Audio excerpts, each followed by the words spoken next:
For all of you, this is the World Archery America's Wi-Fi. I think you can have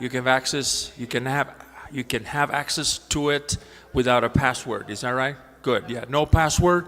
It's open. World Archery Americas. Now, second announcement. O sea, lo voy a decir en español ahí también. Hay una red de internet abierta que se llama World Archery Americas, para la cual no necesitan contraseña. Pueden acceder. Segundo anuncio. Second announcement is that some of you will see that on top of your tables there's an invoice from the organizing committee. It is for those assembly delegates who have not paid their dues to the organizing committee. If you have an invoice, you go and talk to Veronica at the very end. Veronica, yeah, she's the money lady. Even if you don't have an invoice, but you know that you owe money, you talk to Veronica later, not now. During the lunch break, you go and talk to Veronica. Todo lo que hayan visto sobre sus mesas, unas facturas, son aquellos que deben dinero al comité organizador. Les agradecemos que por favor contacten después durante el receso para almuerzo a Verónica, que está allá detrás, en la última mesa, para el que no la conoce. Y si usted no tiene factura, pero sabe que debe, también vaya a verla, por favor. And the last announcement I want to make is that we're going to give you a new link for the second. Oh, they're going to keep the same link? Oh. So, yeah, I have a new link. Yeah. No, what you're talking about is translation. This is for the broadcast. Okay, yo les voy a compartir ahora el nuevo enlace para la transmisión por el YouTube. Se lo voy a pasar a todos para que lo puedan compartir con quienes ustedes deseen. So I have just forwarded to your WhatsApps the new link for the second session for the broadcast. Now, for the translation, you need to reload again. It is the same for the translation. Para la traducción sí tienen, creo que, volverse a conectar, pero es el mismo que tenían hasta ahora. ¿Sí, Lorena? Okay. Good. Gracias. Okay. ¿Podemos poner la presentación, por favor? Okay, muy bien. Good. Okay, before I introduce our next presenter, I would like to clarify some information to our delegates. And if, when I say it in English, those who read or listen to the explanation in Spanish have any questions, because maybe if the translation is not clear enough, let me know. Yesterday, I'd like you to please listen.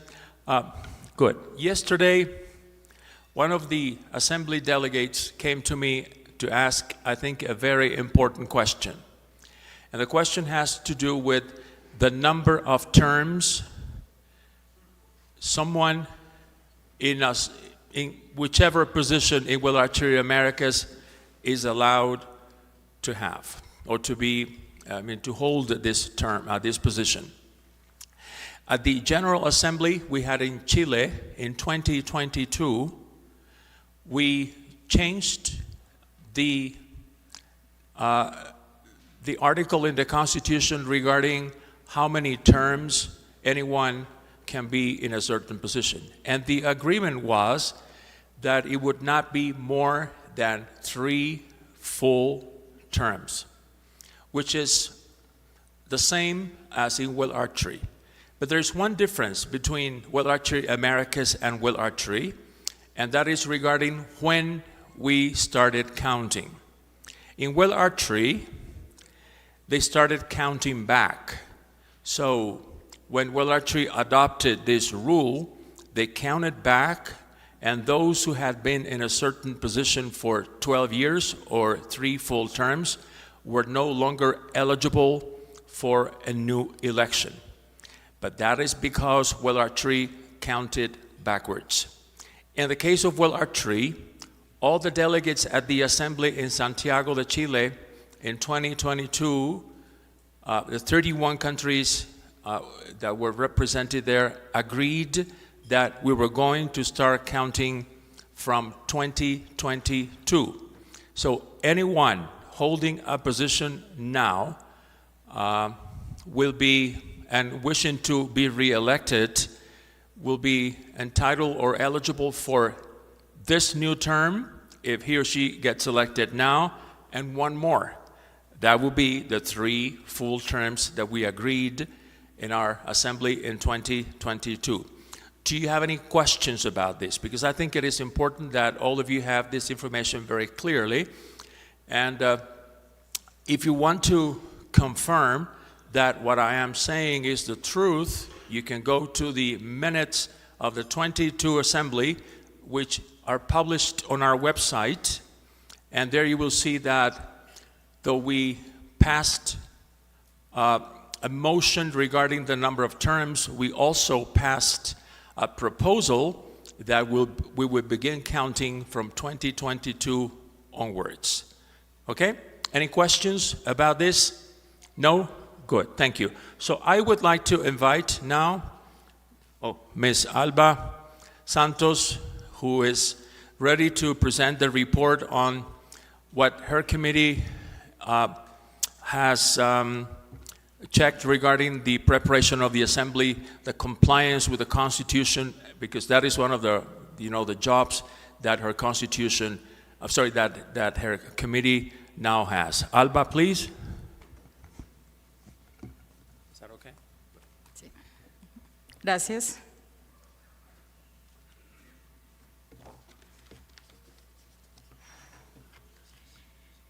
Señor presidente de World Archery, Greg Easton, señora presidenta de World Archery Américas, María Emma Gaviria, miembros del Consejo Ejecutivo, delegados de las asociaciones miembros, distinguidos invitados.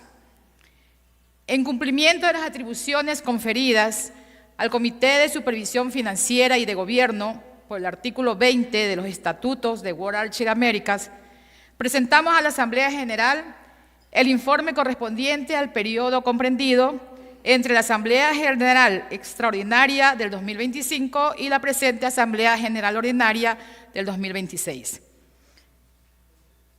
Durante el periodo informado, este comité ejerció sus funciones de supervisión y control con independencia, objetividad y apego a los principios de transparencia, legalidad y buena gobernanza institucional, verificando el adecuado cumplimiento de las disposiciones estatutarias, reglamentarias y administrativas de World Archery Américas.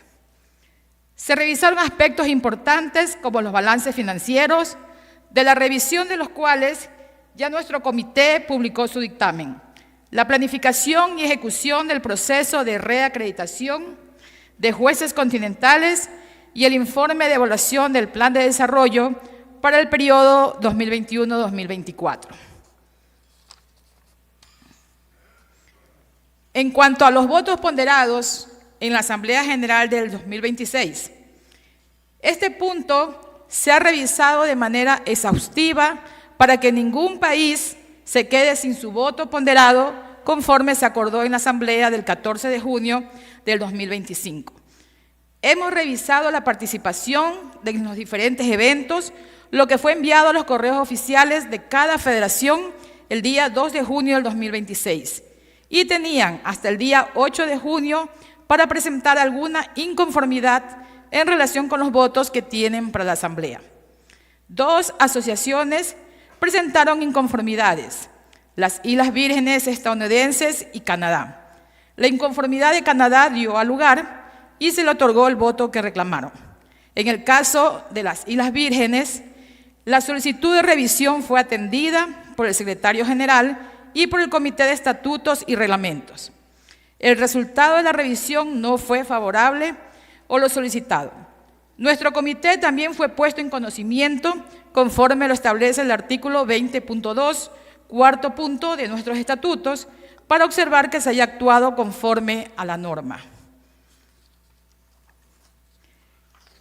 Primero, se verificó y se realizó una prueba en el sistema electrónico de conteo con los votos de Archery, junto al encargado del sistema electrónico, el señor Mateo Pisani.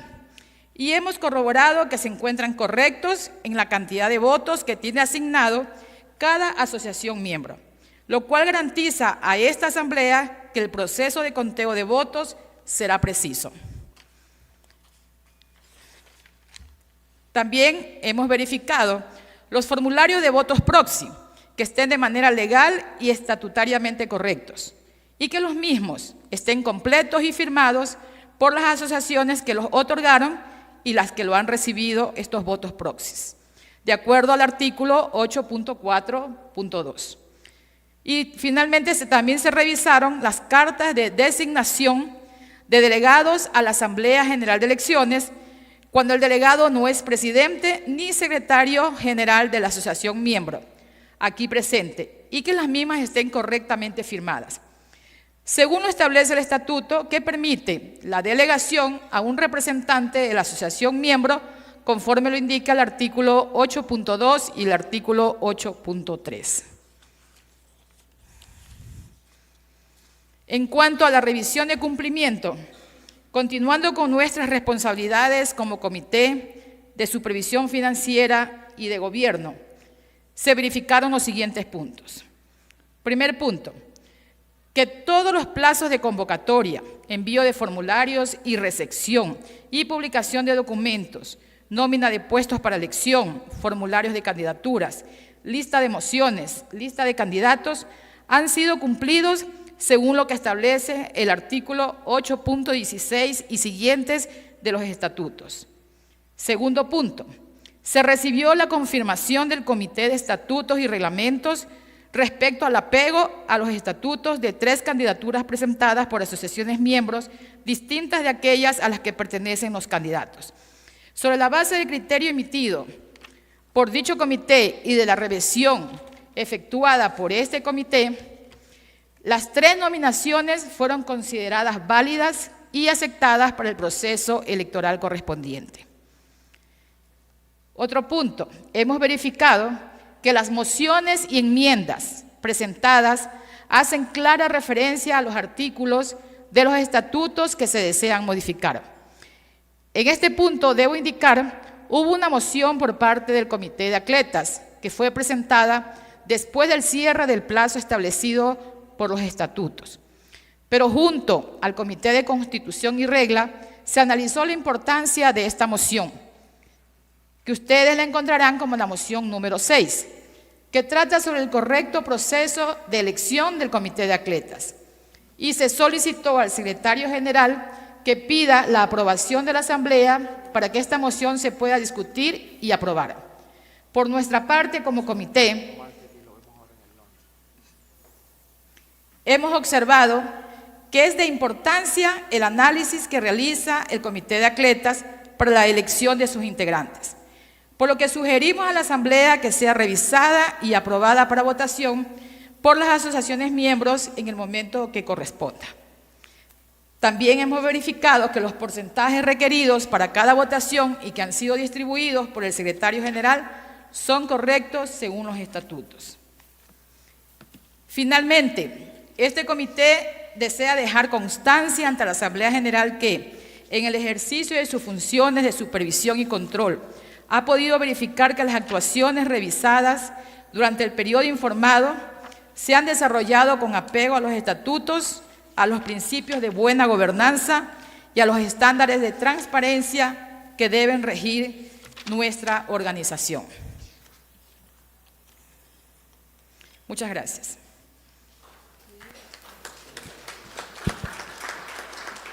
Thank you, Alba, for the presentation. So now, I think we're now ready to start with the next item on our agenda, which has to do with motions and amendments.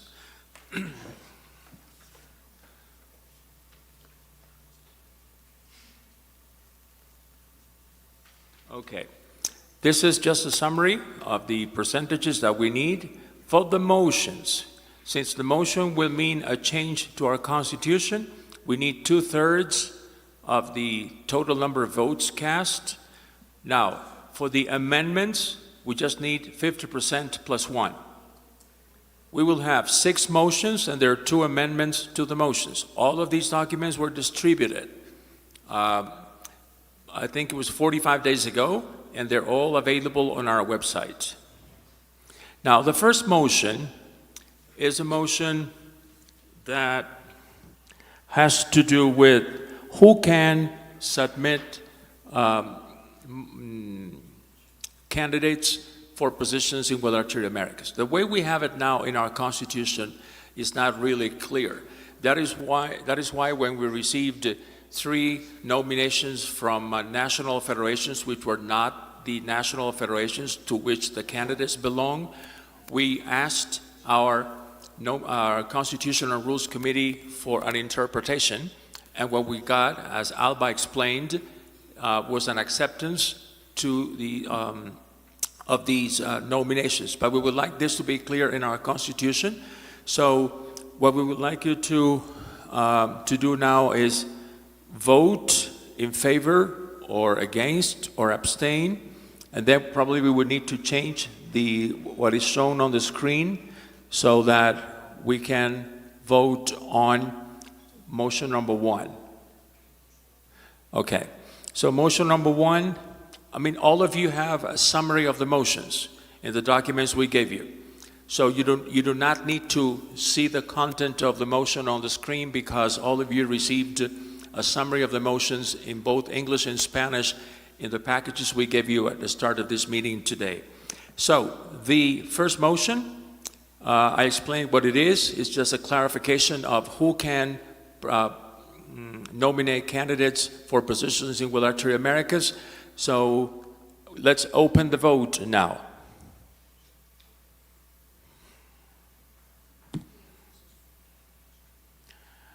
Gracias, Alex. Thank you. Great. Perfect. Gracias.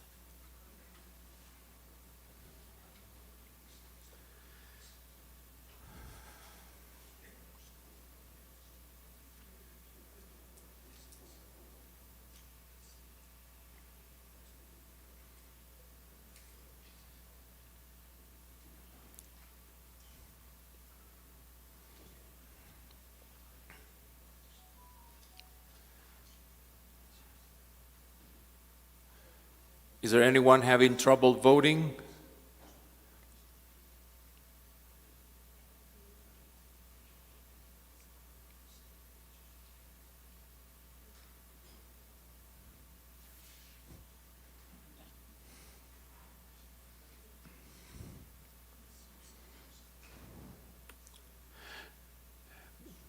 No?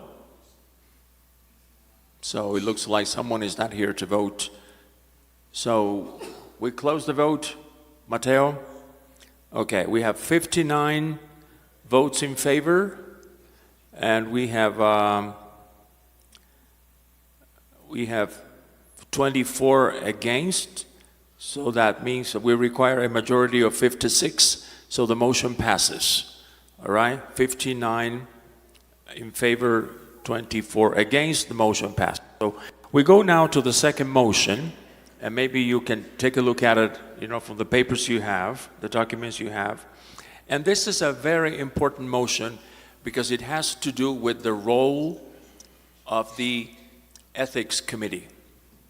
In the last few months, we have received some complaints, some letters from individuals, clubs, from in countries where we have national federations, who complain about certain things regarding the management, the internal management of their federations, and they have requested that our ethics committee should become involved. Though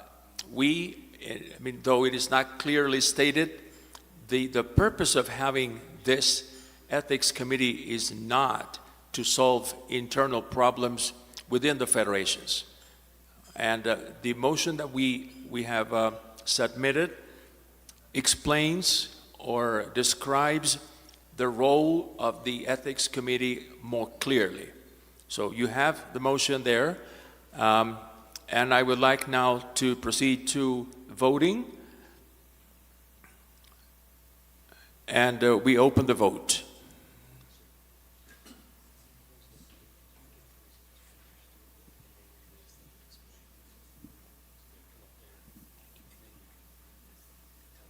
Thank you.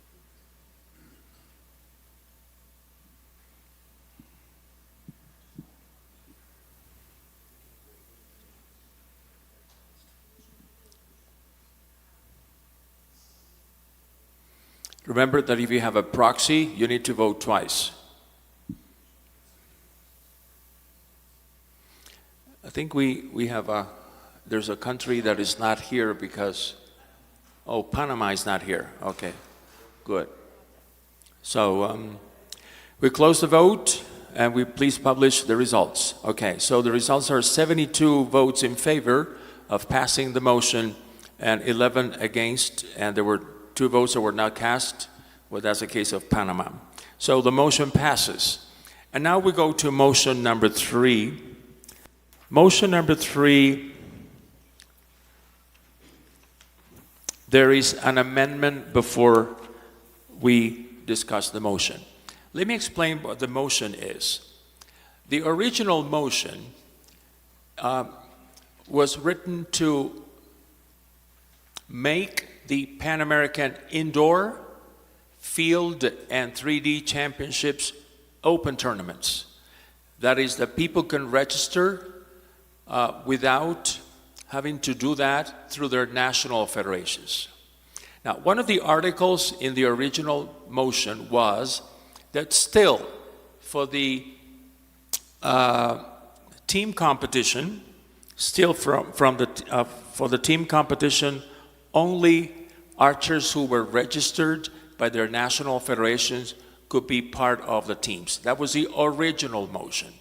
So an amendment came from USA Archery requesting that this article in the motion that made it mandatory for athletes who wanted to compete in the team round to be registered by their national federations, to remove this this article, so that if we pass the amendment, now for both individual and team competition, archers can compete without having to be registered by their national federations. The original motion came from me, so I think I have the right to ask the delegates to vote in favor of the amendment. It's an amendment to a motion I submitted, and so I would like to ask the delegates to support the amendment so that our motion is now better worded and more complete. So let's now vote for the amendment first. Do you all understand what we're doing? Todo el mundo sabe que estamos haciendo es una enmienda a una moción. Es una moción que presenté yo personalmente, pero estoy de acuerdo con la enmienda. Por eso es que les sugiero que voten a favor de la enmienda. We open the vote.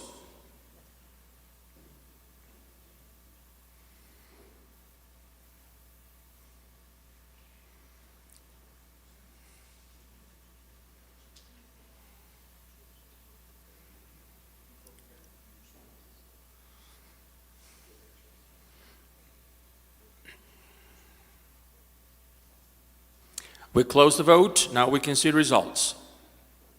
Okay, 71 votes in favor, 14 saying no. So the amendment is passed. We need a 50% plus 1.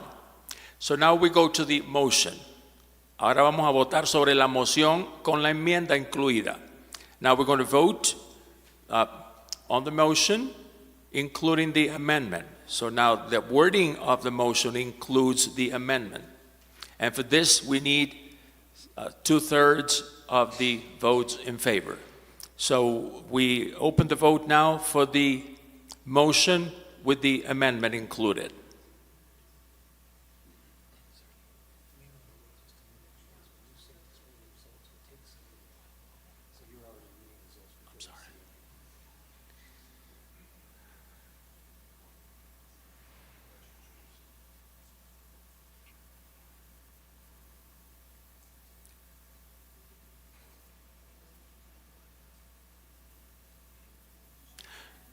Okay, we close the vote, and we have results.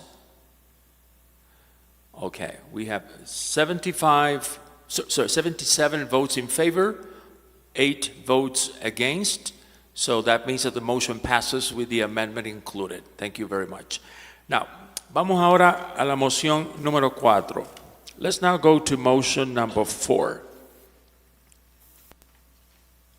Okay, motion number 4 came from the Judges Committee. And this is a very important motion.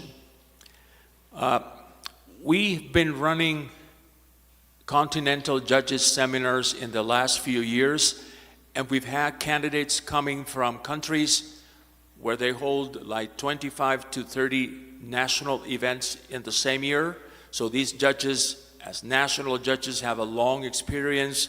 So when they come to the Continental Seminar, they're very prepared to act as Continental judges. However, we have received candidates at our seminars who come from small federations where sometimes they don't even have team matches at their national tournaments. They don't do alternation in shooting in finals matches. So when they come to the seminars and we teach them all of this, they're being taught some knowledge that is totally new to them and they have not experienced in practice.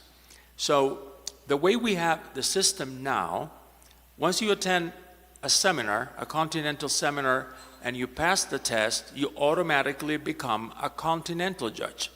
What we are proposing is that now, once you pass the test at the Continental seminar, you are a Continental judge candidate, and you need to officiate at least 2 events under the mentorship of more experienced judges before you become a full status Continental judge.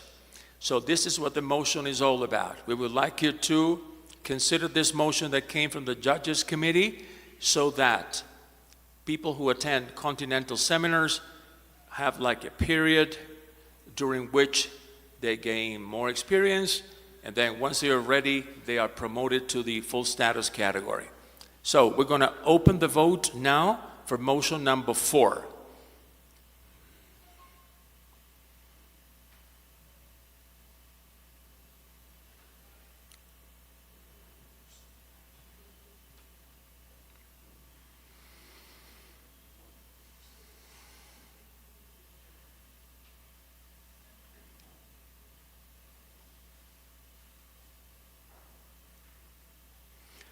Okay, we can close the vote now.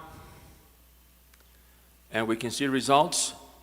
78 in favor, 7 votes against.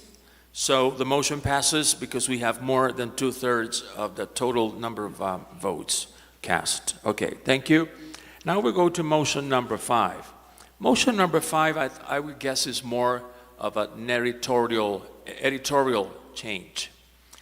Our appendix number 2, I think it's number 2, appendix number 2, which describes the system to educate, appoint, reaccredit, and assess Continental judges, talks about allowing at Continental seminars judges who have been national judges for 2 years. Now, in some countries, they have like different levels of judging, and in some of the countries, maybe the title of national judge does not exist as such. So they have like regional judges, other names for this. And what we would like to do is have this changed in accordance to what Archery has, so that you need to have been working as a judge nationally for at least 2 years. You see the difference? One thing is having the title of being Juez Nacional, national judge, and this is people need to have been judging nationally for at least 2 years. This is a change. As I said, it's more editorial than making a change as such to the whole procedure. So we're going to open the vote for motion number 5 now.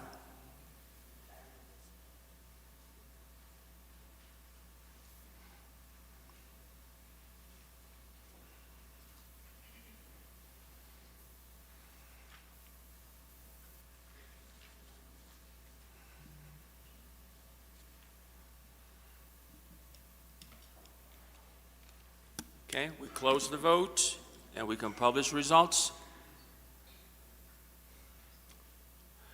Okay, we have 82 votes in favor and 3 votes against, so the motion passes. This is very good, and I want to commend on this even after, this has been passed, because some judges who have been national judges for 2 years but maybe have not officiated at a single tournament come to their national federations asking to be, registered for a seminar. And just having the title does not mean everything. You need to have the experience, okay? And now we go to motion number 6, but before we go into this motion, I'd like to explain something. This motion number 6 was submitted after the deadline, but it is a very important motion because it determines the percentage of votes in favor for someone to be elected for the athletes committee. This is only for the athletes committee. This is not for any other committees. So the motion was meant to organize the process of the election of the athletes committee without requiring that a candidate should have 50% plus 1 votes in favor. Why? When we'll have elections this afternoon. If we have a tie, if we have someone not reaching the 50% plus 1, there's a possibility of having another round until we get someone elected. But with the athletes committee, it is not possible because the athletes will vote tomorrow during official practice, and there's no way we can get them back, to have another round of voting for that. So the original motion was that we would not require 50% plus 1. Now, there was an amendment that came from the athletes committee that they wanted to have at least 33.3%, like 1/3 of the votes, so that someone with only 1 vote would not get elected, and that makes a lot of sense. So first of all, what we need to do is accept dealing with this motion because it was submitted after the deadline, and that is the first vote. And then we'll talk about the amendment and the motion if you agree that we should accept the motion. So let's now vote for accepting. It's not voting in favor of the motion. What we're doing now is accepting to deal with the motion at this meeting, okay? So we open the vote now.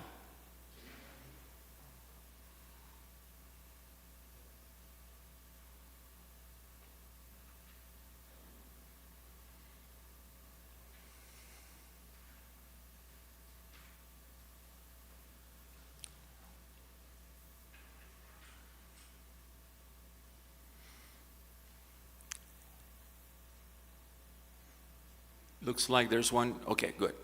So we close the vote now. Let's see the results. Oh, finally, yeah, everyone in favor. Yeah, this is wonderful. Thank you. 85 votes in favor of accepting to discuss this motion. Now we're going to go to the amendment. I already told you what the original motion was. The amendment is basically aimed at setting a bottom in the percentage of the votes in favor. This amendment came from the athletes committee, and it is to accept people as eligible for a position in the athletes committee only if they have reached 1/3 of the total number of votes possible. So we open the vote for the amendment now.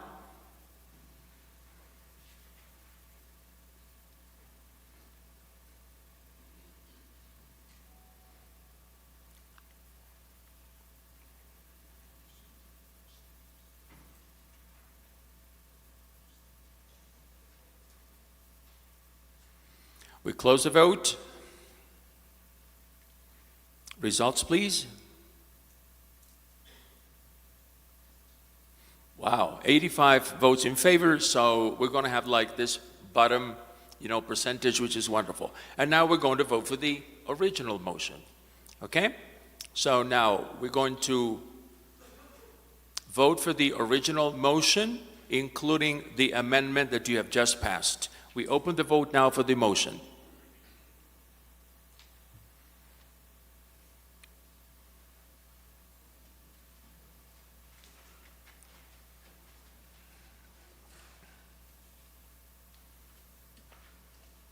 Okay, we close the vote. And we have 100% in favor, so motion number 6 passes. Thank you very much, and that is going to be implemented tomorrow. Later in the afternoon, we will explain to you the process that we're going to follow tomorrow for the elections of the Athletes Committee. Okay?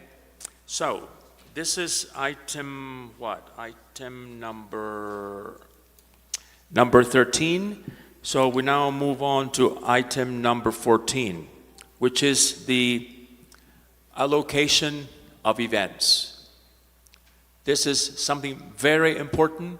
We're going to be deciding where our major events will be held. I want to say that we did not receive bids for 3 important events. I think it was 2 or 3 important events, and these are going to be allocated after the assembly if we receive bids. This is the Pan American 3D Championships, the Pan American Field Championships, both to take place in 2027. And in 2028, we also have Grand Prix tournaments for which we did not receive any bids. So they're open, but they're not going to be discussed. So if anyone wishes to organize a tournament, I want to do this, this is not the place now. So we will, discuss it later. Okay, so we have, I would guess, the most important events coming is the 2028 Pan American, let me see. Okay, where we are. I think you can change that. I mean, we can go straight to the voting. Yeah, no problem. So, because everyone has a copy of the countries. Todo el mundo tiene una copia, ¿cierto?, de los eventos y quienes lo está pidiendo. So everyone has a copy of the events and which countries are bidding to organize them. So the first event, and I think is the most important one because it will be the qualifier for the Olympic Games, is the 2028 Pan American Championships. We originally had 3 bids, but Colombia withdrew a few days ago. That information was given to all of you. So now we have 2 countries wishing to organize this Pan American Championship. Now, I'm sorry, we're going to have a presentation. I made a mistake, Mateo, yeah. So I'd like to invite the president of World Archery Mexico to speak about this event. Gabriel? Yep, please. To speak about your bid to organize the event in 2028 in Tijuana, Mexico. Because there are 2 countries. It's Mexico, Tijuana first, and then we're going to listen to Bruce Call, who will speak about Yankton as the second bidding organizer. Thank you, Gabriel. Ready? You have the clicker? I do, yes. Thank you,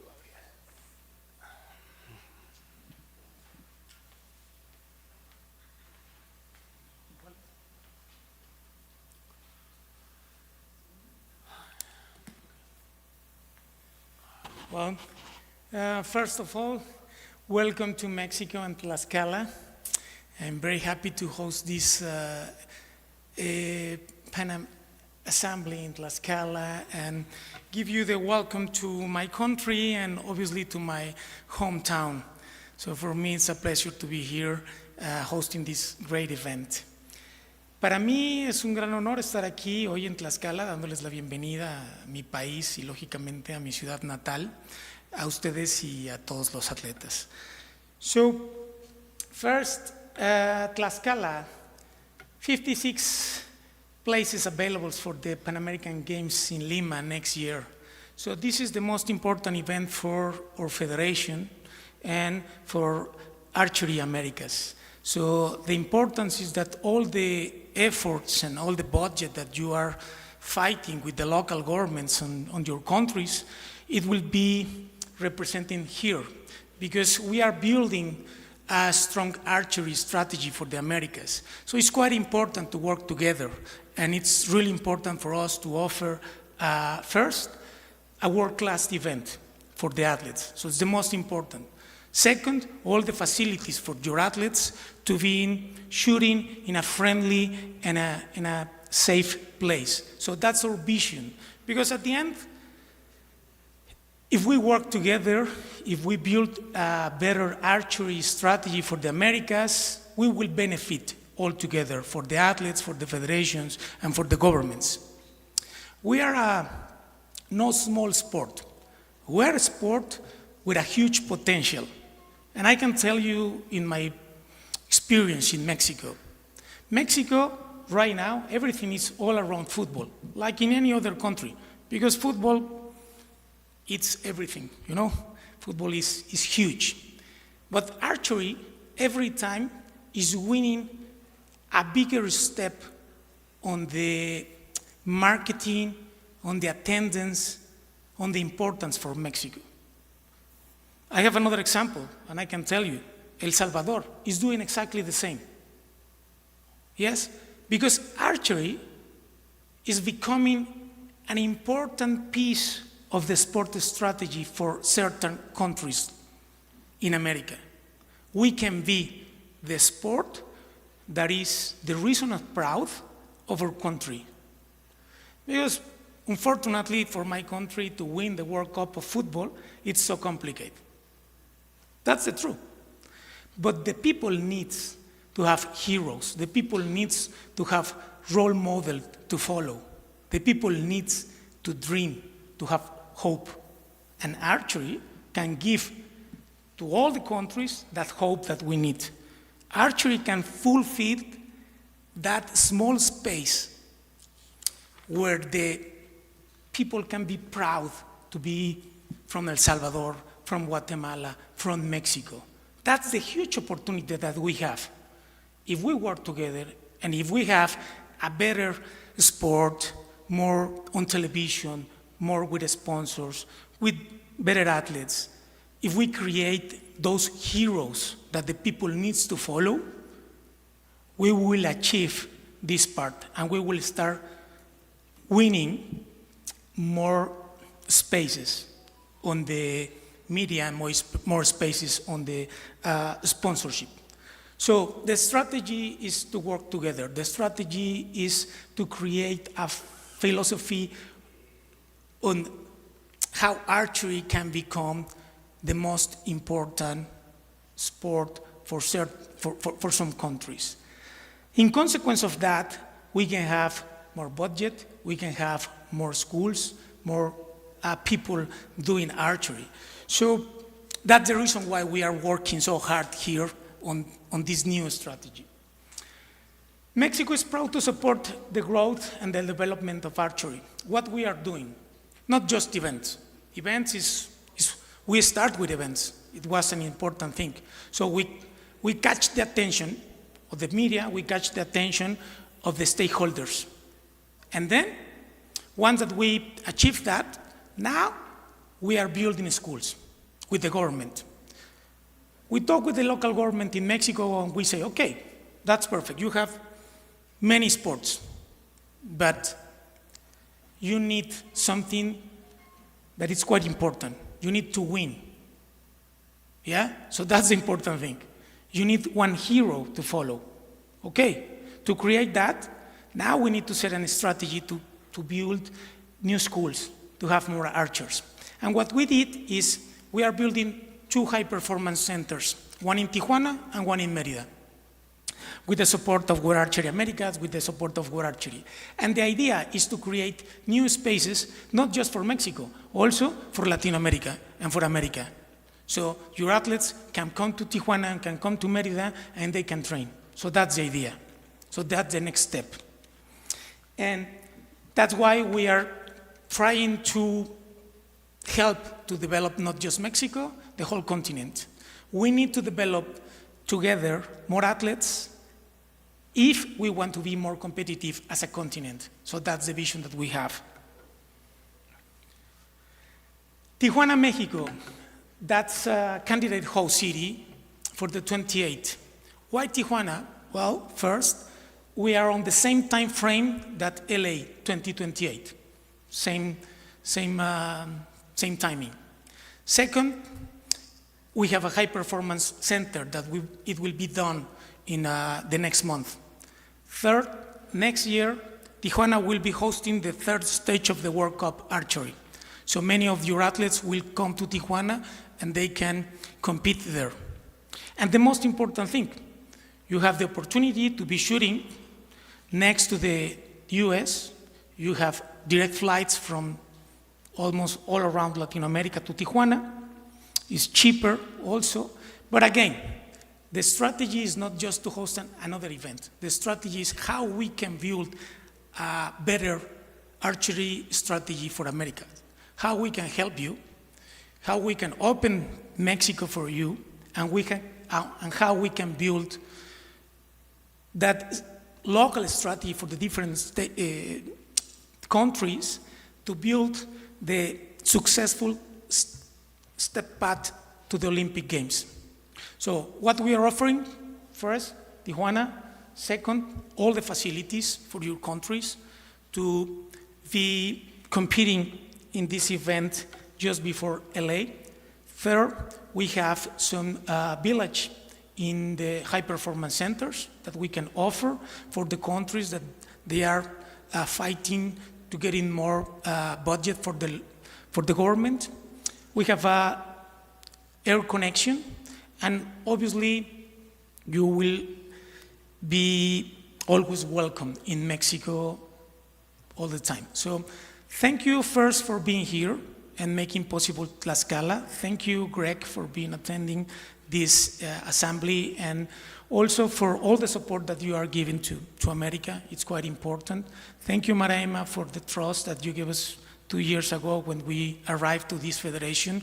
And again, Mexico is here not just to make events. Mexico is here to build a better strategy for archery. It's not just about how many events we are hosting. It's about athletes, it's about families, it's about coaches, it's about training, it's about the importance that we need to give to our sports in every local government.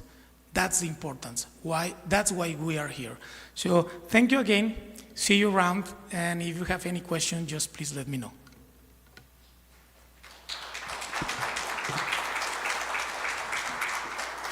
Are there any questions that you'd like to ask?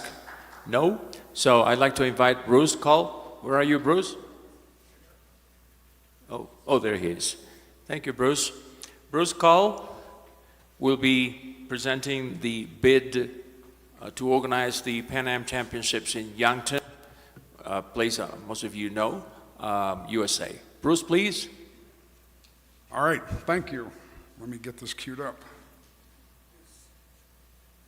This one?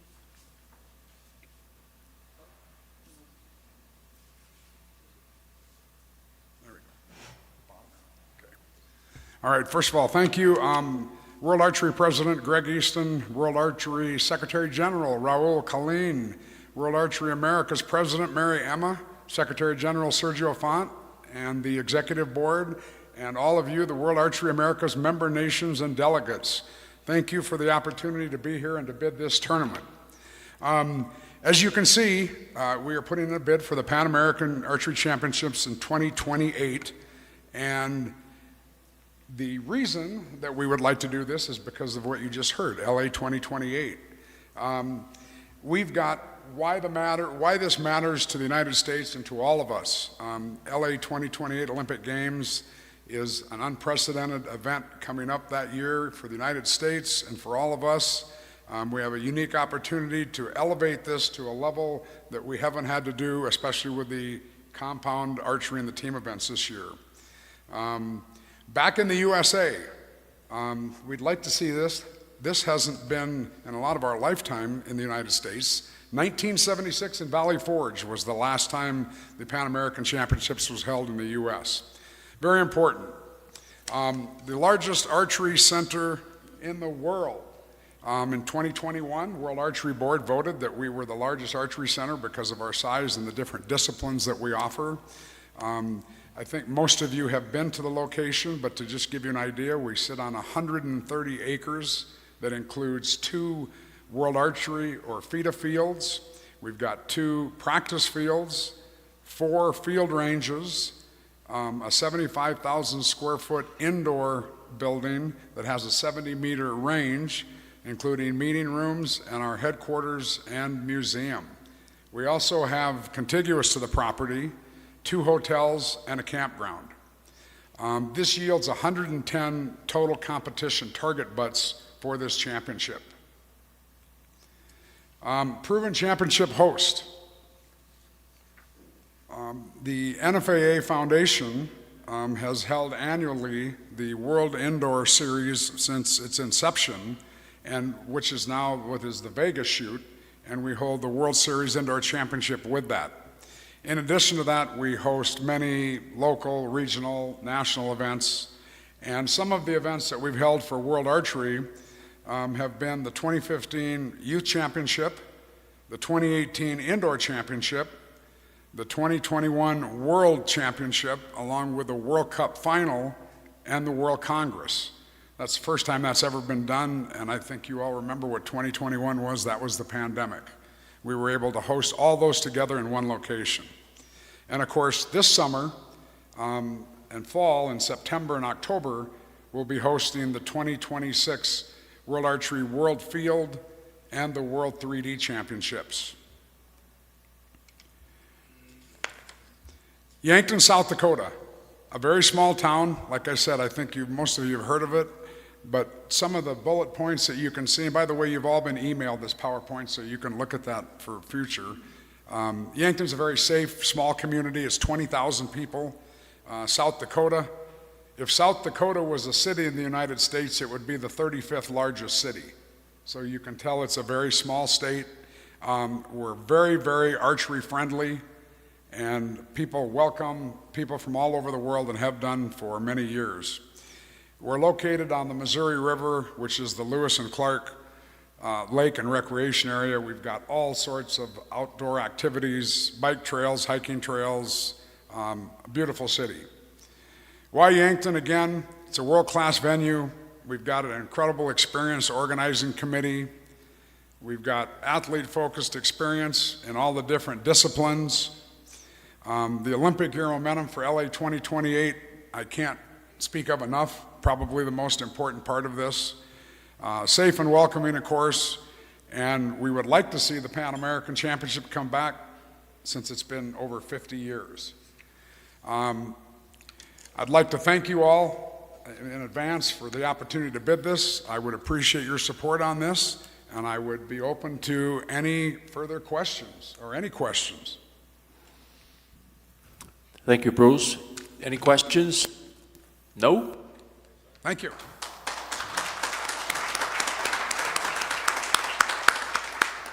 So now I think we're ready. This is okay. We are ready to vote now. We have 2 options. You have presentations of the 2 bidding organizers. Now I think we're prepared to vote. You can vote for only one of the 2 options. So we open the vote now.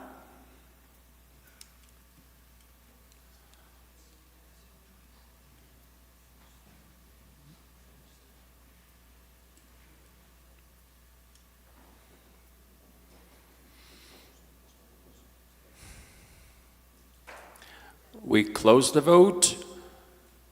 Results, please. Okay, so the Pan American Championships will go to Tijuana. 58 votes in favor of Mexico, 27 votes in favor of the United States. I'd like to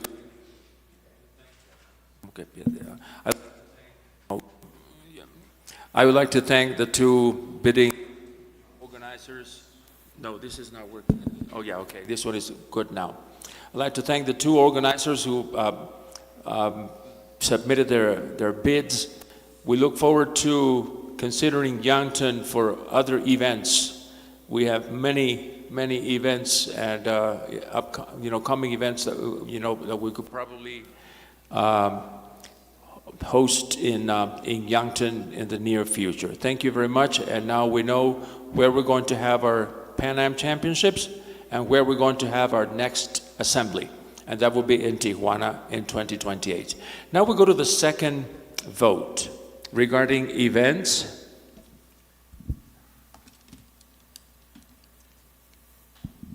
And for this vote, we are not going to have any presentations. And this is about the second qualifier for the Pan American Games. Second and last qualifier for the Pan American Games. We have 2 countries bidding to organize this event. One of the cities is Daule in Ecuador, and the other city is San Salvador in El Salvador. So let me explain a bit about this. The city or the country that wins this vote will automatically be hosting an event of the Grand Prix of the Americas. So it will be the qualifier for the Pan Am Games and a Grand Prix of the Americas. Later we will talk about other events as part of the Grand Prix of the Americas. So 2 countries, vote for only one, please, for the qualifier for the Pan Am Games, and we open the vote now.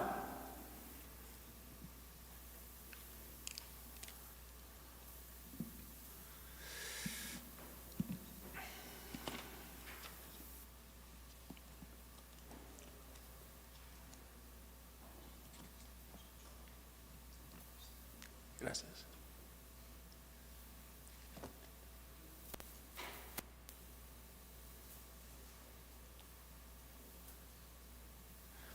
We close the vote. And the second qualifier will go to San Salvador in El Salvador next year. Congratulations to El Salvador. And now we go to another vote. And this other vote is, now we know that San Salvador will be hosting the qualifier, and they will also be hosting an event of the Grand Prix of the Americas. Now, there's no limit in the number of events of the Grand Prix of the Americas. So I would like to ask you now to vote on the following: whether you want to have other stages of the Grand Prix of the Americas in the following places. It can be 1, it can be the 2 places. So here you can vote for the 2 countries. Here you can vote for the 2 countries, Ecuador and Guatemala. ¿Ok? Aclaro, se puede votar por los 2. No es una decisión de uno o el otro como en las votaciones anteriores. ¿Ok? Clear? So we open the vote now.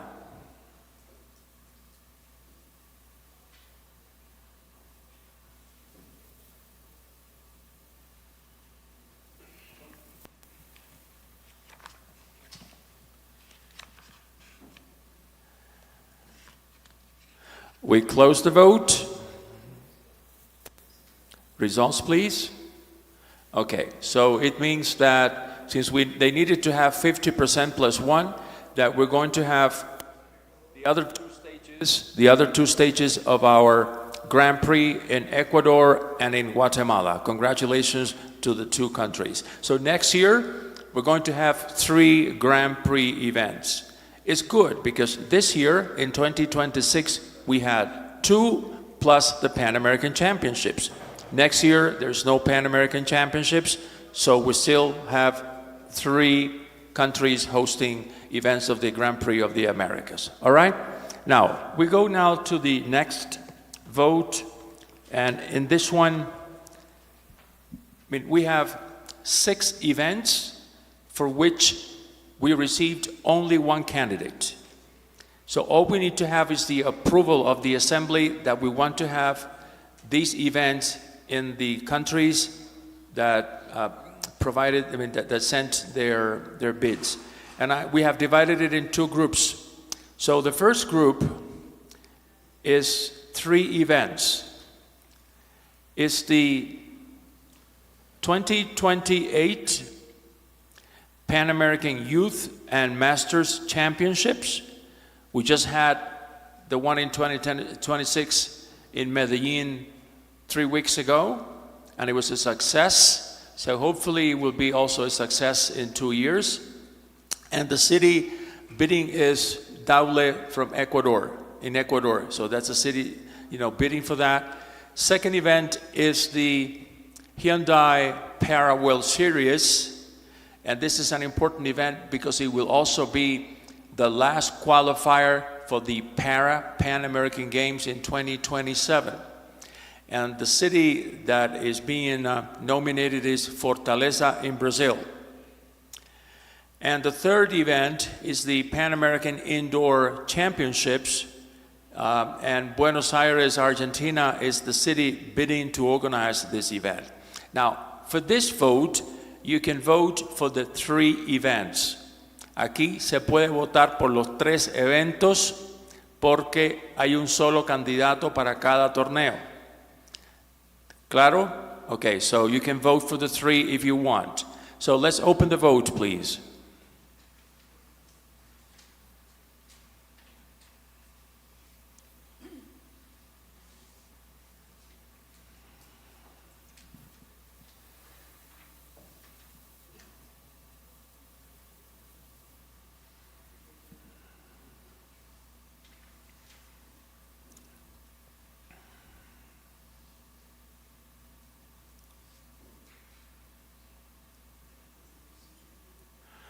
We close the vote.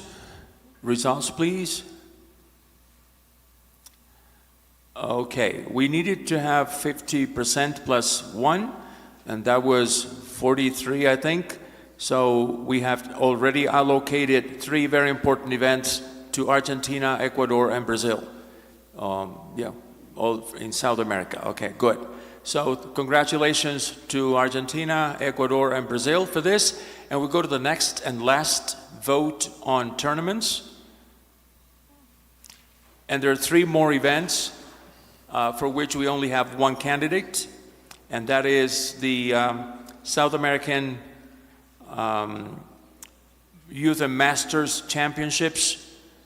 It's an open tournament, not just for South America, it's for the whole continent, but it still carries the name of South America. And it's in Maricá, Brazil. Most of you have been there. They have organized several events already.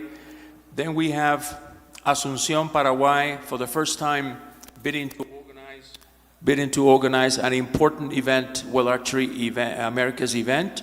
And they would like to organize the the same event, but in 2028. Some of you were in Paraguay last year at the Pan American Junior Games, and you know they have a good facility, they have a good structure, so hopefully we will be there in 2 years. And the last event is the Caribbean Development Championships, and Panama is bidding to organize it. This will be also the first time that Panama will bid for a World Archery Americas event. They had the South American Junior Games, I think it was in April, but that was not one of our tournaments. So we have here 2 countries that have never ever organized a World Archery Americas event. So we're going to support them, of course, after you delegates vote in favor of their bids. So let's open the vote now. You can vote for the 3. Se puede votar por los 3. Vamos a abrir el voto.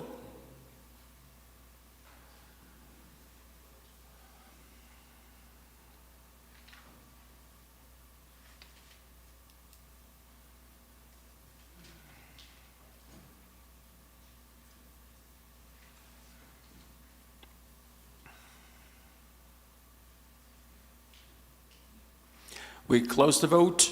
Results, please. Okay, so we're going to have these 3 events in Brazil, Paraguay, and Panama. Congratulations to the bidding member associations. So I think we're happy that we were able to have most of our events allocated here. We know that our calendars now are quite busy, many events in the year, and events are now more complex, they require more resources, and the fact that we've been able to secure cities for all these events, I think is very good. So now we're done with the allocation of tournaments, and I would like to, and this is my presentation now on the other events. Let me see. Bruce, where did you leave was it there? Okay, good, thank you.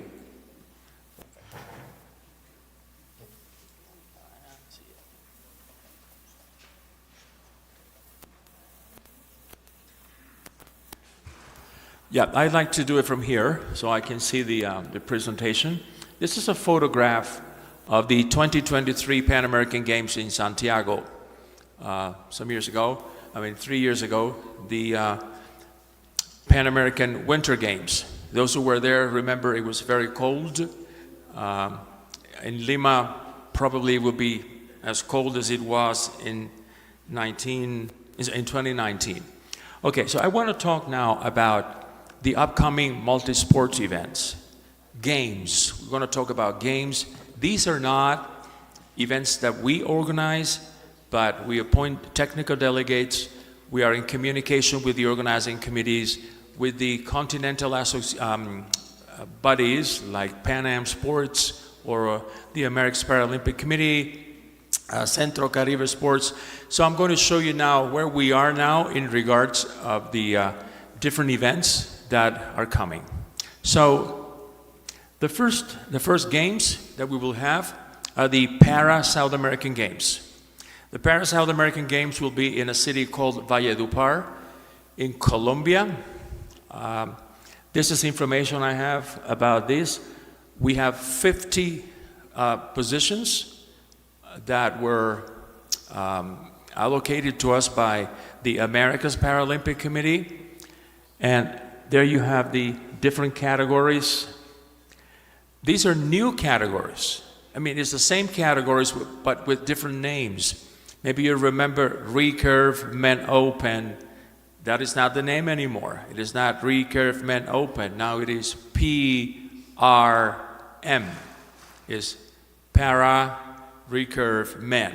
So we need to learn and become familiar with the new terminology, because now in the competition schedules that you'll see the new ones. And you need to become familiar with them before you get lost while you read the schedules. So we're going to have individual, doubles, and mixed teams there. And one very good thing about these games is that we're going to have the visually impaired. We're going to have 4 visually impaired archers at the games. We will have a classification panel that will classify archers, the para archers, and the visually impaired competitors as well. So we've been in communication with the organizing committee, I would guess 1 or 2 hours per day we have used to make these games possible. Now, next event is the Central American and Caribbean Games that will be held in Santo Domingo, the Dominican Republic. I met with the president of the Dominican Republic Federation yesterday, and we talked about the games. There are several issues that the organizing committee are facing, but archery is for sure the sport that has no problems. And that is because they have a permanent archery facility, which is, most of you have been there. It's a great facility. It was restored. It's totally functional, and we have kept good communication with the organizing committee, so do not worry about Santo Domingo. If other sports do have issues, archery will not have any. Don't worry about that. So one thing about this is that we were able to keep the number of positions at the games, 116. There will be 29 archers in each category, and hopefully we won't have any dropouts, as happened 3 years ago in the games in San Salvador. Okay, now Annie will be a Pan Am Games qualifier. Next event will be the South American Games, and they will take place in Rosario, Argentina.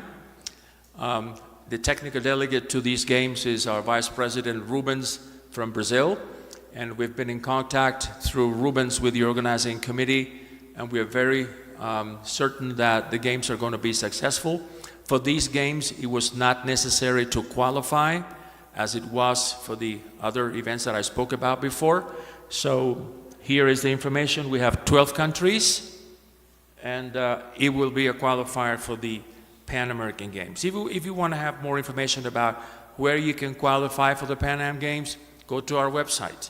All the information about the system to qualify for the Pan Am Games has been published there. Next event is the Bolivarian Youth Games, and they're going to be held in Caracas, in Venezuela. We did not hear from the organizers for a while, but about 2 weeks ago, they contacted us. We have already checked the competition manual, and it would be for under 18 athletes. And this time, we're going to have all the categories: recurve, compound, mixed teams, and also the doubles. We weren't able to have 3-member teams, but it was okay. I mean, having 2-member teams is okay, and then in the future, we'll probably be able to increase the number of athletes in the team. Now, next games are the Para Central American and Caribbean Games. We thought they were not going to be held, because originally they were going to be held in Mexico, but it appears that now it won't be an event that would be held here, and Guatemala will be hosting at least the archery competition. I think Andrea, who is back there, and if you want to ask questions about this, you can talk to Andrea in the back, or to the president of the association, Arturo. This is very new, very recent. We had originally discussed with the America's Paralympic Committee a maximum of 30 positions, but now the America's Paralympic Committee, they have asked the national Paralympic committees if they have archers, in which categories. So the process is not going to be that, well, Archery Americas will tell the organizing committee, we are going to allocate 30 places. The places are going to be allocated on the basis of what the National Olympic Committees reported to the America's Paralympic Committee. So it is important that the countries in Central America and the Caribbean, you contact your national Paralympic committees and make sure that they indicate to the organizing committee that they have archers and that they want to be part of the competition. Okay? We cannot register your archers for you. It has to be you through your national Paralympic committees. Now, you can see that there's I think it's Turkey or something. That's because it's in November the 20th through the 29th. You know, the time where you have Thanksgiving. So let's go on. Pan Am Games, Lima 2027. All of you have received the qualification system for the games, and we're going to be allocating positions here starting tomorrow.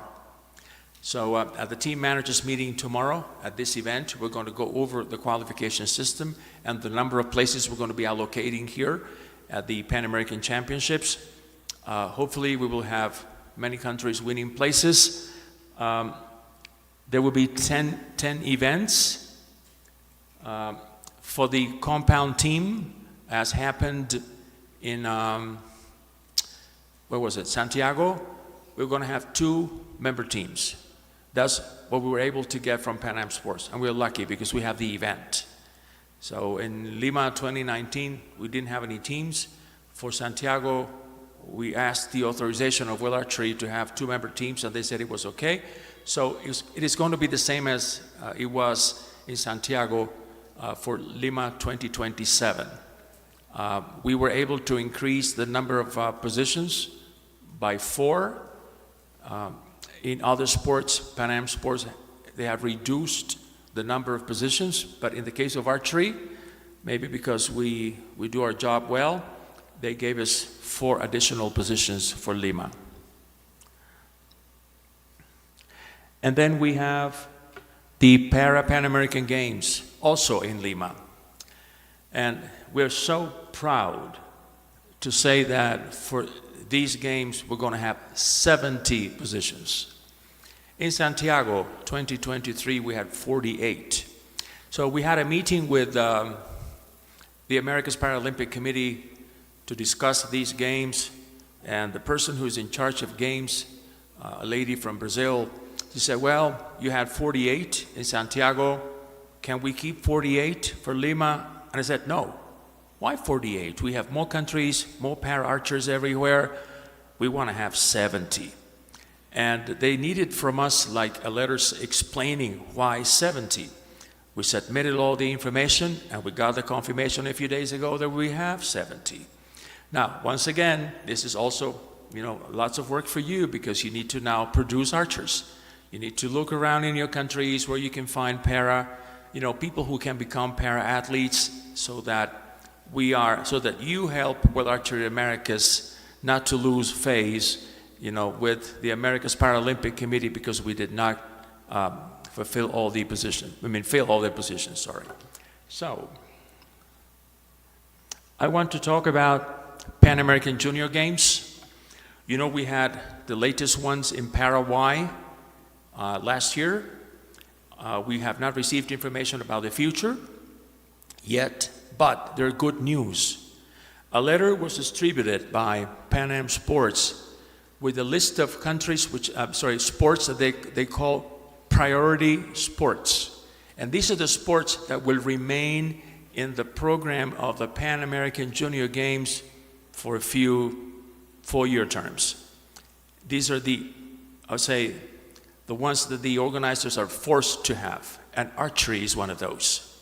So there are other sports that, it depends on the organizing committee if they want to have competition in these sports, like, for example, Morena football, but archery is one of the top ones. So I think we have to be proud of this. Good. So I think this is all I wanted to say. Oh, no, okay, this is Vidushi. Vidushi, you're up next. So any questions about games? Any questions about this presentation I have made? If you still have questions, you can call me anytime during the week, Sundays, anytime, and I give you more information that I have, in the office in Colombia. So thank you for listening to this. And now I'd like to invite someone very important to us, and I want to tell you a story. Vidushi, could you stand here, please? Okay. Vidushi is maybe some of you, I'm sure all of you know her. Vidushi is the chairperson of our Gender Equity Committee. She's done a great job. When we were in Paraguay last year, Vidushi was able to bring all the important women in Pan Am Sports to the archery competition, including the Pan Am Sports Secretary General Jimena Saldaña from Mexico, and Vidushi brought them all. And we showed them around the archery venue, and they, for the first time, they were able to see a bow. Oh, this is a compound. Why? What is the difference between one and the other? And this is important because these are the people who make decisions in Pan Am Sports. And thanks to Vidushi, who is everybody's friend, we were able to have all these women there. But Vidushi is here today in a different capacity. Is that right? Vidushi is going to be talking about one of the most important events that World Archery Americas holds every year, and that is the Caribbean Development Championships. A few minutes ago, I talked about the event last year in Trinidad, and here we have Nick Hill from Trinidad, who did a wonderful job as an individual, but also as an organizing committee, putting together such a great event with 232 archers from the whole of the Caribbean. And Vidushi is here today to talk about the 2026 Caribbean Development Championships. And before Vidushi says anything, we would like to see archers from the 25 countries who are here today competing in Guyana. Now I give the floor to Vidushi, and Vidushi, you're going to be... Okay, let me put this down. Right. Can you do all this? Yeah. So- I'm a woman, right? We I know you are. multitask. Yes, here you go. All right, which one do I press? Oh no, you're a woman, you should know. Okay, we'll figure it out. Buenos dias, everyone. President Easton, President Maria Emma, Secretary General Font, distinguished members of the head table, Executive Committee of World Archery Mexico, the results team, distinguished colleagues, presidents, secretaries general, translators, volunteers, and friends of archery. Buenos dias. So today, I am here because I have two invitations for you. The first, as Sergio said, is to join us in Guyana in October 2026. The second is to join us in shaping the future of Caribbean archery. Unfortunately for you all, both invitations take place at exactly the same event. Now, I know some of you are probably looking at the map and you're wondering, where exactly is Guyana? But don't worry, many people discover Guyana the same way that they discover a perfect arrow in the gold. You don't notice it at first, and then suddenly you just can't stop looking at it, you know? We in Guyana, we are South America's only English-speaking country. And by the end of this presentation that I have here for you, I hope that Guyana moves from being a place that you vaguely heard about to a place that you absolutely want to visit. So, ooh. No. That's a test, that's a test. The other way. You're a woman, come on. Yeah, so these are our logos that we have developed. And you're asking why Guyana? You know, but this competition, it is more than just another competition that we're putting on our calendar. I know we went through, we have all of these others, but it is the Caribbean Development Championship. And for the first time, the Caribbean Championships, historically, we have history and we have development meeting on the same field of play. So, you know, if any of you in this room, if you'd visited Guyana about 10 years ago and you return in October, you might wonder if you landed in the wrong country. We are actually one of the fastest growing economies in the world. We have new hotels, new highways, new bridges, new infrastructure. In fact, construction is happening so quickly that some of our roads are newer than some of your archer stabilizers. But you know, the transformation is just remarkable. But what makes Guyana even more remarkable is that we have not lost our identity while we're growing. Now, Sergio told you about the CDC. The CDC was created by World Archery Americas to provide very meaningful international exposure for our developing archers. The true objective is not to just simply attend the CDC. The objective is to develop the athletes who will eventually compete at the Caribbean Games, at Central American and Caribbean Games, the Pan American Games, World Championships, and the Olympic Games. Because, you know, every Olympian once attended a competition that prepared them for something bigger. And the CDC is that very stepping stone for many of our athletes. And I believe that all of us as leaders in this room, we have a responsibility to use it that way. I also just wish to acknowledge World Archery Americas. Over the past several years, I know the Caribbean and Guyana, we've benefited from the vision and the support of World Archery Americas, from coaching development to judging development to athlete opportunities to technical assistance to the creation and support of the CDC itself.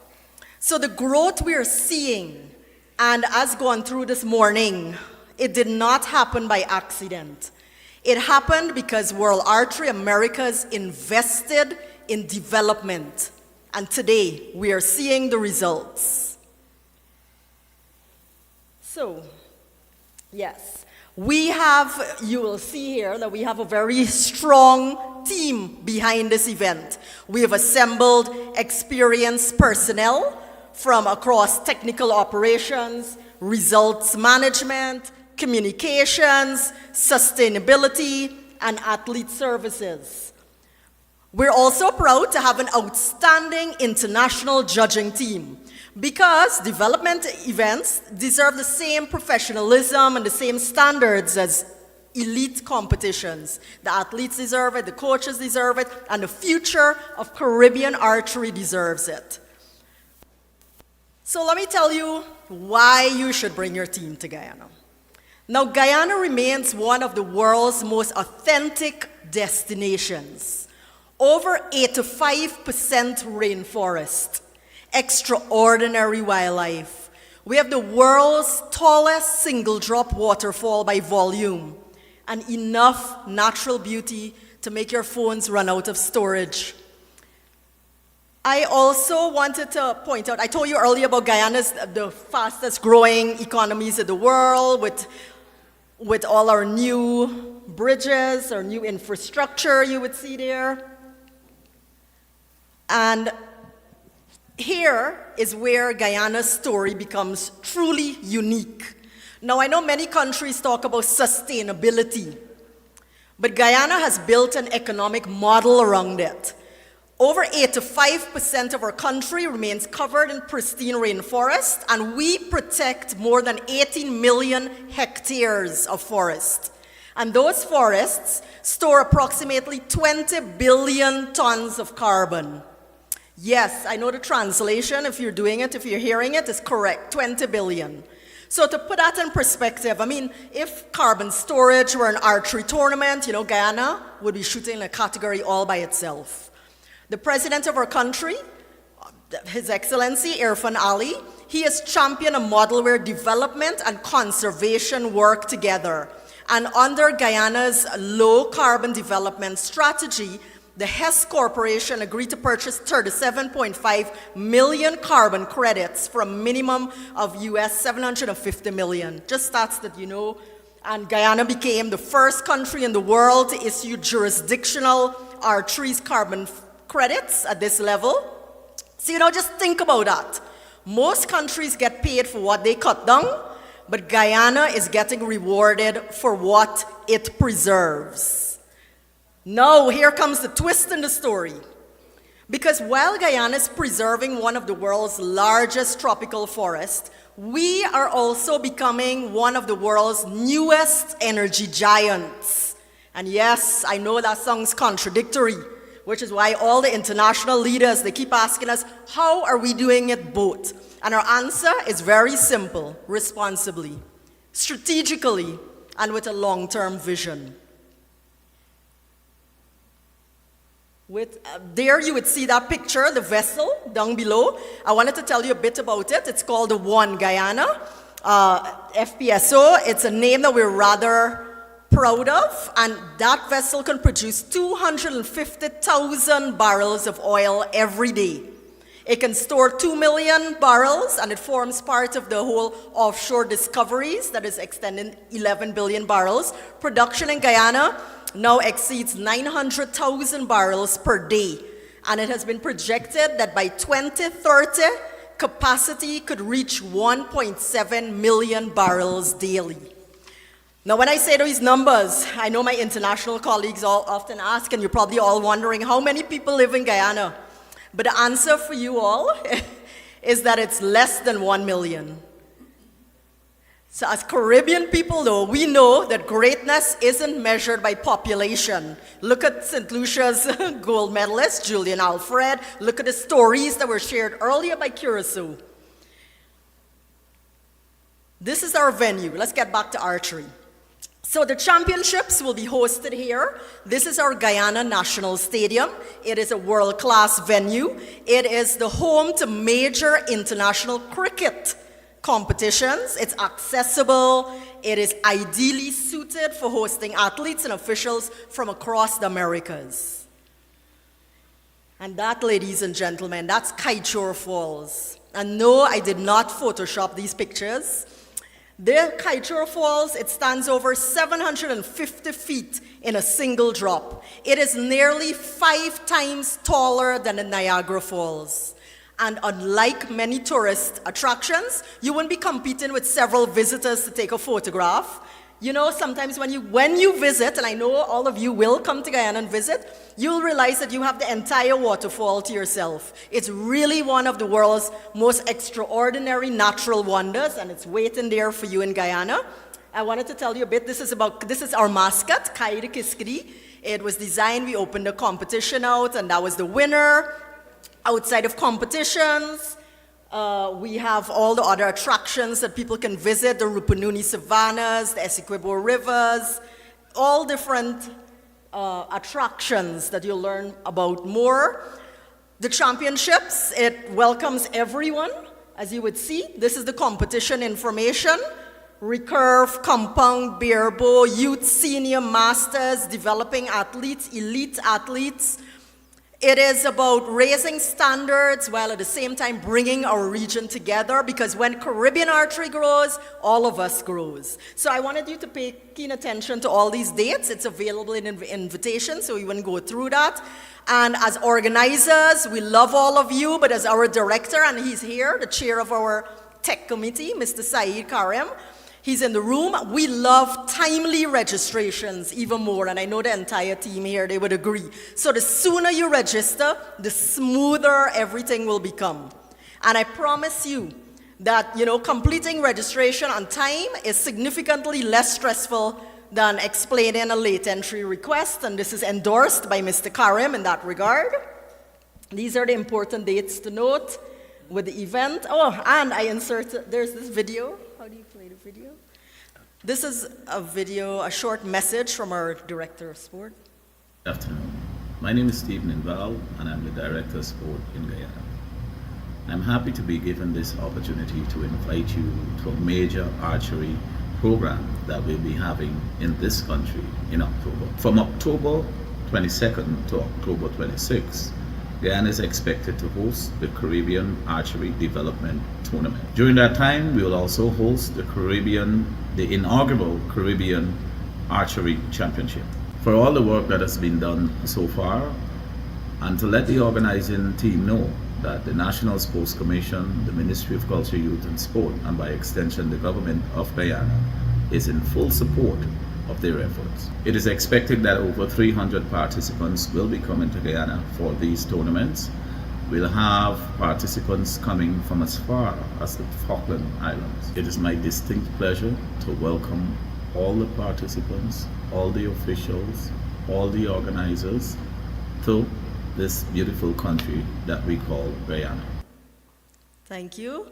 And I wanted to tell you a bit about our venue. The official hotel is the Princess Ramada. It's located about approximately 10 minutes from the competition venue. Comfortable accommodation, excellent facilities, and it's so close enough that practice, if you miss practice, that's going to require genuine creativity. I also wanted to tell you a bit about our meals. Because, meals are important. No competition succeeds only on ROs, so visitors will have an experience, will be able to experience authentic Guyanese cuisine like pepper pot and cook-up rice and roti and curry and our fresh fish and tropical fruits. But I must warn you, many visitors would come for archery and they leave asking for recipes. So join us in Guyana. I know earlier President Easton, he spoke about the speed of change in our world and the importance of being ready to adapt. And I believe that that message is equally and especially relevant to us in archery, because the future doesn't wait for us, for those persons who would stand still. It's the federations that grow, it's the athletes who succeed, and the regions like the Americas that thrive. Those are the ones that are willing to embrace new opportunities when they arise. So today, I would like to close by taking President Easton's remarks as a charge to us all. If we are serious about developing Caribbean archery, then we must be ready to adapt. We must be ready to invest and ready to show up. And that opportunity awaits us in Guyana this October. So my challenge to all of you, all the member associations here, please don't let us just talk about development. I want you to bring your athletes. Don't just talk about opportunities. Please seize them. And don't just watch archery, Caribbean archery grow. Help build it. Because if President Easton is right, and I believe he is, the speed of change is only increasing. And the question is not whether our sport will evolve. Secretary General Font from all his reports and updates during the morning. It's very clear that it is. So the question is whether we will be able and ready to evolve with it. I look forward to welcoming each and every one of you in Guyana in October. Thank you. Thank you.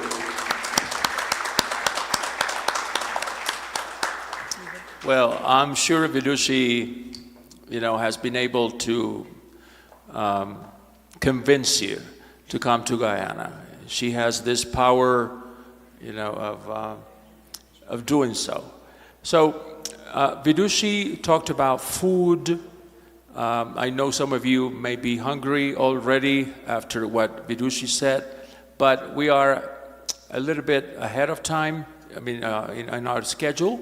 So what I would like to do, because lunch won't be ready until 1 o'clock, is to maybe deal with a couple of topics we have for the afternoon, very briefly, so that we can maybe finish before 5 o'clock in the afternoon, if you agree. So I'd like to go to the...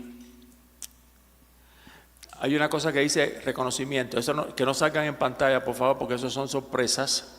Que está al final, donde está uno de unos cursos, unos seminarios. Mira a ver si lo encuentras. Es lo último que está en la presentación. ¿Ya? Perfecto. Entonces, si puedes poner la presentación ahí para empezar ahí. Ya, ok, good. Good.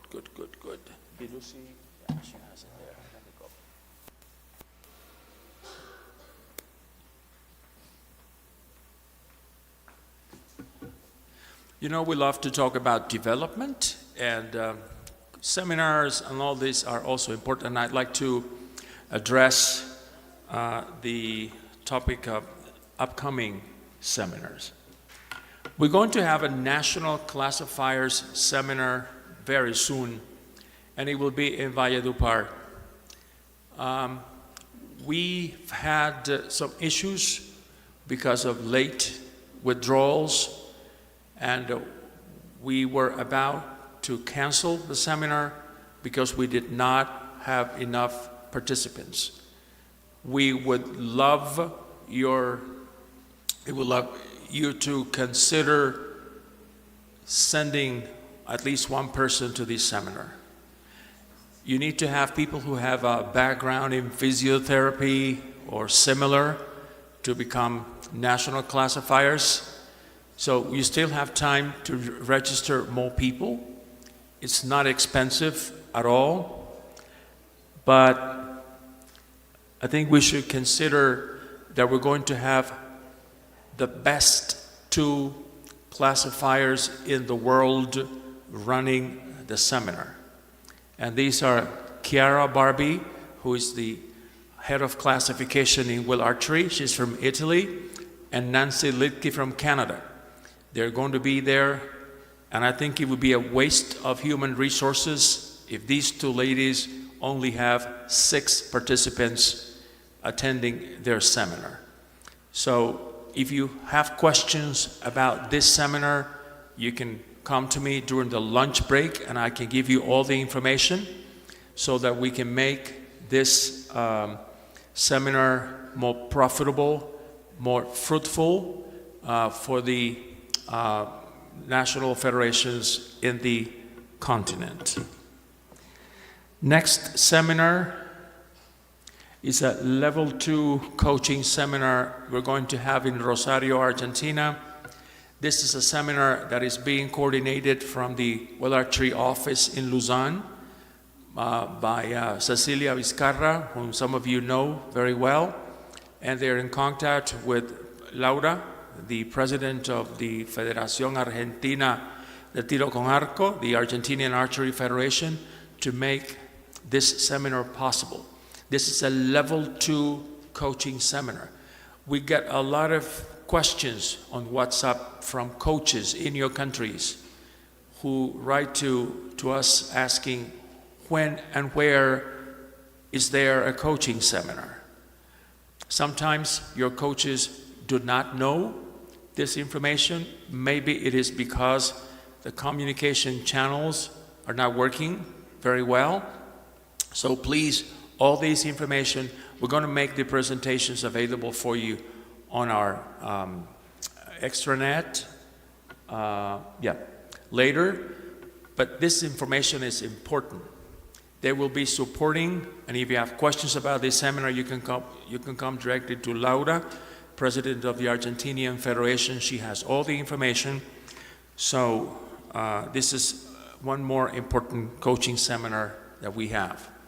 Next seminar will be in Guyana, right after the CDC, the event that Vidushi has just promoted here. And this new event, this new seminar will have two components. One is going to be a coaching seminar as such, which is going to be conducted by Luis Tejada from the Dominican Republic, who is very fluent in English. This one is going to be in English. The one in Argentina is going to be in Spanish only. But World Archery has informed us that they want to combine this coaching seminar with a national judges seminar. So if you have people you would like to train as national judges, this is the opportunity. You can talk to Vidushi as well about this. She has information that she can give you. And this judging seminar is going to be conducted by a continental judge from Trinidad and Tobago, Sabrina Ramlakhan. She already knows about this, so do not miss this opportunity. This is mainly for the English-speaking Caribbean. Though people from other countries can attend, but the main target of these two seminars is your English-speaking Caribbean. Okay? And then we come to a para-coaching seminar, para-archery, one of our priorities. And we're going to have a para-coaching seminar, probably 5 days in Peru. And it will be right after the Pan American Championships. So if you have coaches who work with able-bodied archers and you would like them to learn how to coach para-archers, this is the seminar, okay? It will be probably in English, but we're discussing with World Archery the possibility of getting some funding to have an interpreter so that people who don't speak English can also attend and profit from this important seminar. Okay, and I want to talk about this. This is, I would say, one of the most important ideas, one of the most important meetings we are going to be having this year in the Americas. For the first time, we're going to have an athletes forum. This is for the athletes. This information was distributed on the WhatsApp group of the team managers, your team managers. Some of you are team managers and you know this. It is going to be tomorrow afternoon. Tomorrow, official practice will be only in the morning. And the reason why we're having it only in the morning is because we want to have this tomorrow afternoon. This is the opportunity for your athletes to get together, discuss their concerns. And we have singled out 3 important topics. One is going to be marketing for archers, which is going to be run by the president of World Archery Mexico, Gabriel. I will be talking about some rules our athletes must know. I'm not going to be repeating what's in the book. I'm going to be focusing on certain things the archers don't know, and they cannot defend themselves when a judge makes a mistake. So we're going to be dealing with these topics tomorrow. And the way we're going to organize it is that at 2 p.m., Gabriel will be talking to the English group, the English-speaking group. And at that time, I'm going to be speaking to the Spanish-speaking group. Then at 2:45, the teachers are going to, go to the other classroom. And so I will be talking about the same topic, but in English. Gabriel will do the same in Spanish. And after that, we're going to get everybody together to discuss one very important topic, and that is mental training. And we're going to have 4 top athletes who will be there to share their experiences with the athletes. And you can't have a better group. Sebastián Garcia from Mexico, gold medal winner at World Cups. Sarah Lopez, is there anyone who does not know her? 9 times the World Cup finals winner, 14 times gold medal at the World Cups. Casey Kaufhold from the United States, Olympic medalist. And Marcos Almeida from Brazil, #1 ranked archer in the recurve. So we have a combination of the 4 categories, 2 men, 2 women. So a wonderful panel tomorrow. If you have coaches who would like to go, of course they're welcome. Okay, this is not just discriminatory against anyone, but we would like you to advertise this. Please tell your archers that it is important that they go, that they attend, that they ask questions. Some of them may say, well, why? I'm going to go to my hotel and sleep. If they want to do that, that's okay, but I think they will be losing the opportunity to have this wonderful forum. And I think this is okay. So these are some upcoming events. You know that we are quite quick at distributing information and as letting you know what is coming, seminars, whatever. We will be informing you on other upcoming things. So any questions? No? So it is 12:30. Lunch is ready only at 1, but we're not going to keep you here. So now you can relax, you can talk, you can make new friends, and at 1 o'clock we're going to have our lunch. Lalo, where is the lunch? The same place we had dinner last night? Mismo lugar donde comimos, ahí va a ser la cena, el almuerzo.